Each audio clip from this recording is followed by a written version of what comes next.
welcome to this explainer. Let's jump right in. Today, we're unpacking the making of the Oracle of Omaha himself, Warren Buffett.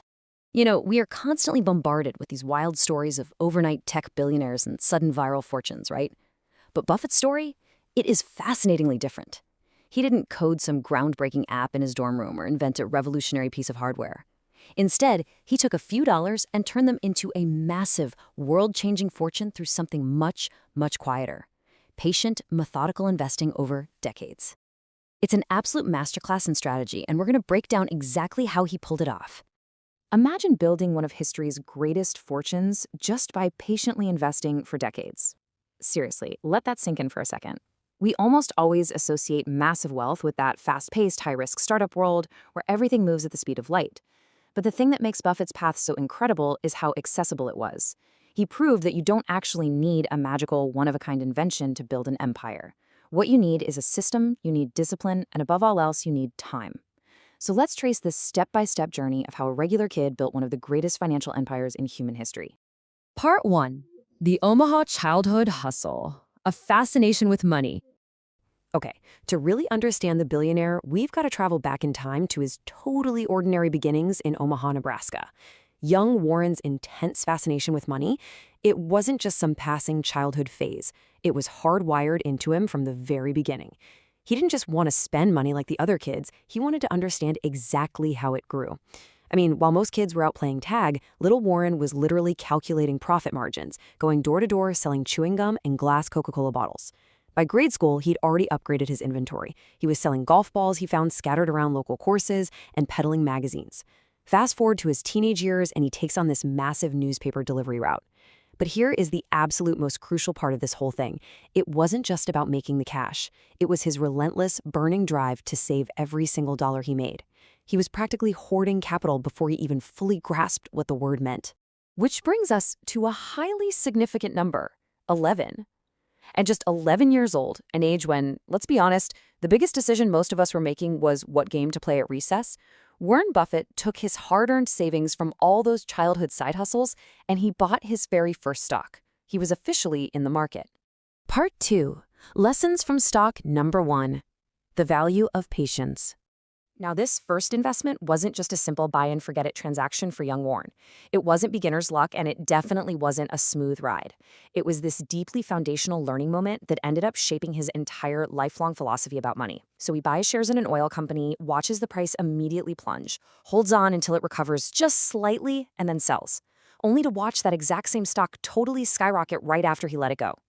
The takeaways hit him immediately. 1. Markets are always volatile. 2. Never panic sell when things take a dip. And 3, patience is what actually builds long-term wealth. He realized right then and there that reacting emotionally to short-term price swings was basically a guaranteed way to lose out on massive gains. And honestly, these are incredibly actionable investing principles that every single one of us can apply to our own personal finances today. But hey, raw experience just wasn't enough for him. Buffett developed this unbelievable habit of reading hundreds of books every single year. He had this completely unquenchable thirst for knowledge, realizing super early on that the absolute best investment he could make was in his own mind. He practically lived at the local library, just devouring every piece of financial literature, corporate history, and investing strategy he could get his hands on. This aggressive reading habit acted as the critical catalyst for his future success. He was essentially building this massive mental database of business models. So he's got the hustle, he's got the early market experience, and he's got the book smarts. But who would become his ultimate guide? Because, let's face it, raw ambition and endless reading can really only take you so far if you don't have a solid framework. He desperately needed a mentor, someone who could take all this disorganized knowledge bouncing around in his head and shape it into a definitive, repeatable strategy. Part 3. Meeting mentor Benjamin Graham. The intellectual turning point. Buffett actually enrolled at Columbia Business School specifically to study under this guy, Benjamin Graham. Graham was an absolute legend in the finance world, and it was here that Buffett's raw, natural instinct finally met a rigorous mathematical framework. It's a concept known as value investing. The core idea? Finding and buying stocks that are trading for significantly less than their intrinsic true value. Instead of wildly speculating on future growth or market trends, Graham taught him to look for severe market mispricing based on current tangible assets. It's all about calculating the hard worth of a business today and then only making a move when the market offers it at a completely irrational discount.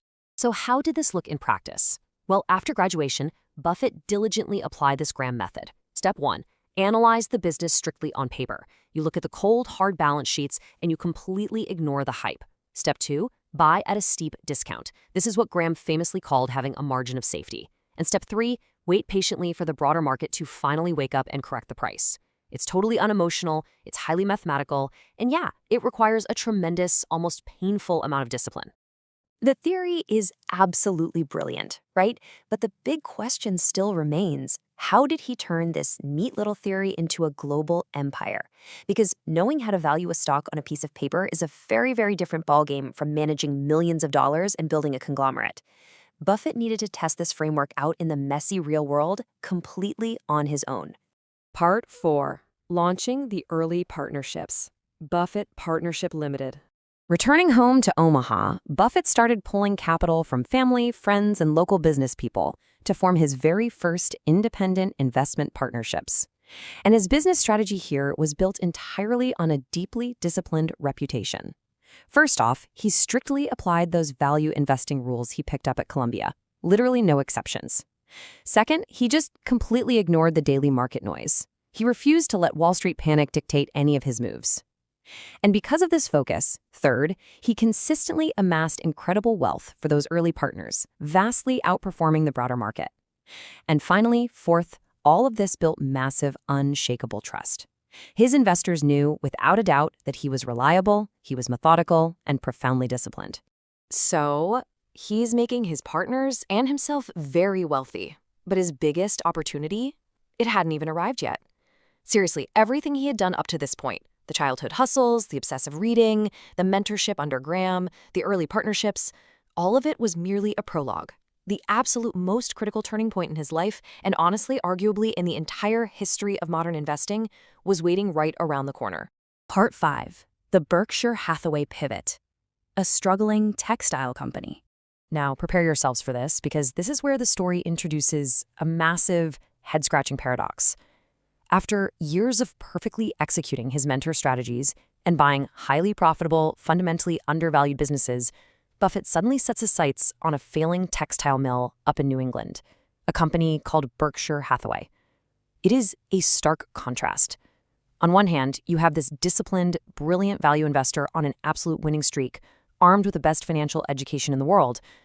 And on the other hand, he's targeting a declining, bleeding textile mill operating in a completely dying domestic industry. It seemed to defy every single fundamental rule he'd ever established. From the outside looking in, it looked like a profoundly terrible acquisition. So we really have to ask the obvious question. Why buy a failing business? What was the logic here?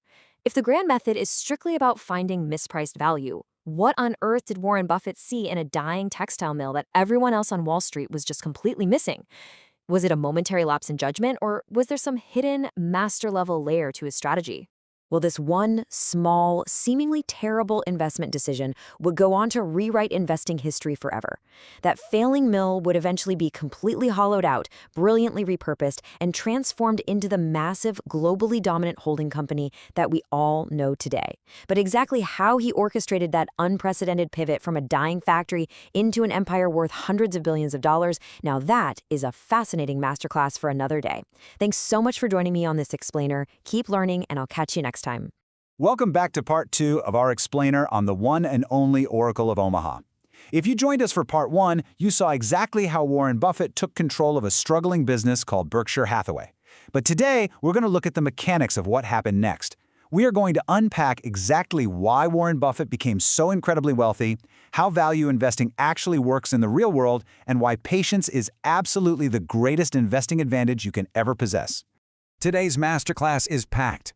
We'll be covering 6 key areas: the Berkshire transformation, the power of float, the value investing philosophy, patience during panics, the lifestyle paradox, and finally, 10 timeless wealth lessons. Let's get right into it.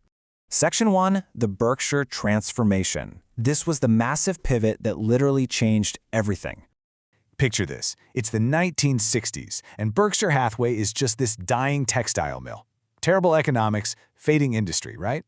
But then, in 1967, Buffett makes an absolutely brilliant strategic leap and invests in his first insurance companies. By stepping into the insurance game, he laid the foundation to turn a struggling textile business into the unstoppable global investment powerhouse it is today. Section 2. The power of float. Because buying an insurance company wasn't just about collecting premiums. Let's look at the structural secret behind his billions. If you really want to know how Buffett built his fortune, you have to look under the hood at the mechanical advantage of insurance. So what exactly is insurance float? Well, think of float as the premium income an insurance company holds on to before it actually has to pay out any claims. It's kind of like legally holding on to someone else's money before a bill is due. And Buffett realized he could use this constantly replenishing pool of essentially zero-cost capital to fuel his own investments. To put that into perspective, taking this massive float and combining it with the sheer power of compound interest over decades, that gave him an unparalleled structural edge. He basically turned other people's risk into his own compounding growth engine, and he did it without ever having to rely on high-interest bank debt. It's genius, really. Section 3. The value investing philosophy. So now that we understand the engine, how did he know what to actually buy with all that cash? Enter Charlie Munger. Munger's influence was completely pivotal here. He upgraded Buffett's entire mindset, convincing him to drop his rigid, outdated strategies and adopt a brand new golden rule: buy wonderful businesses at fair prices. See, Buffett used to hunt for what they called cigar butts. These were struggling businesses selling at deeply discounted prices, just so he could get one last free puff of profit. But Munger stepped in and proved that the real secret is the fundamental enduring strength of a company. It's all about finding genuine quality, not just scraping the barrel for the cheapest bargain you can find. By seeking out those wonderful businesses, he built this incredible portfolio of iconic holdings. Apple absolutely dominates at 40%, followed by some serious heavy hitters like Bank of America, American Express, and Coca-Cola. These are definitely not quick overnight trades. They're steady, enduring machines built to just compound wealth over decades. Which brings us to Section 4, patience during panics. Now, it's pretty easy to hold on to great businesses when the economy is booming, right? But how does this philosophy hold up when the world is in a total financial meltdown? Just look at the 2008 crisis. While emotional investors panicked and sold everything, driving the market off a cliff, Buffett used extreme patience as a shield. He didn't run for the exits at all. Instead, he stepped right in and made highly calculated multi-billion-dollar strategic buys while everyone else was terrified. And this proves exactly why emotions make most investors lose money and why Buffett never chases trends. He understands a very simple truth: widespread market panic is actually the patient investor's greatest opportunity. He doesn't trade on fear or hype, he trades on rock-solid business fundamentals. Section 5. The lifestyle paradox. This brings us to a really fascinating irony about the Oracle of Omaha himself. Despite possessing billions in immense global wealth, his daily routine is just surprisingly grounded. He doesn't spend his time on super yachts, he spends it reading up to 500 pages a day. And instead of hoarding his fortunes, he actually established the Giving Pledge, committing to give the vast majority of his wealth away to those in need. It's a real paradox, isn't it? Section 6. 10 Timeless Wealth Lessons. Let's bridge the gap between Wall Street billions and your own wallet by opening up his user manual. Here are the first 5 wealth lessons we can all literally start applying today. Number 1, use a telescope for long-term thinking. Don't obsess over tomorrow, look 10 years out. Number 2, bury yourself in books, because continuous learning is hands down your best investment. Number 3, let the hourglass do the work, through patience. Number 4, when the crowd gets loud and panics, step back and avoid emotional trends. And number 5, keep your magnifying glass handy. You have to truly understand what you're buying before you put your money down. Moving on to the final 5. Number 6. Harness the snowball effect of compound interest by starting as early as possible. Number 7. Let your pencil correct your mistakes. Even Buffett analyzes his own errors to adapt. Number 8. Use the scales to demand fair pricing. Never overpay, even for a truly great company. Number 9. Drop an ironclad anchor of discipline when markets get rocky. And finally, number 10. Put on your noise-canceling headphones, tune out the crazy daily news cycle, and just focus purely on the fundamentals. So, what does this all mean for us? The ultimate takeaway from this explainer is that his edge has always been behavioral. Buffett's greatest advantage wasn't just raw intelligence. It was discipline, patience, and a commitment to lifelong learning.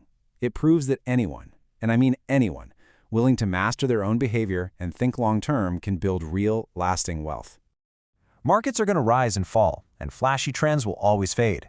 But as you look at your own portfolio today, ask yourself, are you investing for the thrill of the next 10 days, or are you building a rock-solid foundation for the next 10 years?